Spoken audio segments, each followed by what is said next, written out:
నమస్కారం. నా పేరు శ్రీరామ్ శర్మ. రంగారెడ్డి జిల్లా శాస్త్రీపురం కాలనీలోని మైలారి దేవలపల్లి, అలాగే జిల్లేలగూడ గ్రామంలోని 111 కోట్ల రూపాయలు విలువ చేసే భూమిని హైదరా కబ్జా నుంచి విడిపించి పొజిషన్ తీసుకుంది.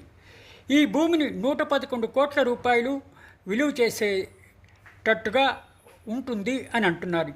ఈ భూమే కాకుండా 976 స్క్వేర్ యార్డ్స్ పార్క్ ల్యాండ్ కూడా గవర్నమెంట్ సైట్ ఫోర్జరీ చేసిన డాక్యుమెంట్లతో కబ్జాకు ట్రై చేస్తే దాన్ని కాపాడగలిగింది హైదరా. ఇట్లా కబ్జా నుంచి విడిపించి వెంటనే ఫెన్సింగ్ వేసేశారు మొత్తం ల్యాండ్కి. మళ్ళీ ఎవరూ కబ్జా చేయకుండా చుట్టూ ఫెన్సింగ్ వేయడం జరిగింది హైదరా. 1996 సంవత్సరంలో హూడా లేఅవుట్లో భూమిని కొంతమంది ప్రైవేట్ వ్యక్తులు జాలీ డాక్యుమెంట్లతో ఫోర్జరీ చేసి కబ్జా చేస్తే దాన్ని హైదరా తిరిగి కాపాడగలిగింది, కబ్జా తీసుకుంది. ఇట్లా హైదరా చాలా విలువైన ఓపెన్ ల్యాండ్ను కబ్జా నుంచి కాపాడింది అని అందరూ అంటున్నారు, అప్రిషియేట్ చేస్తున్నారు.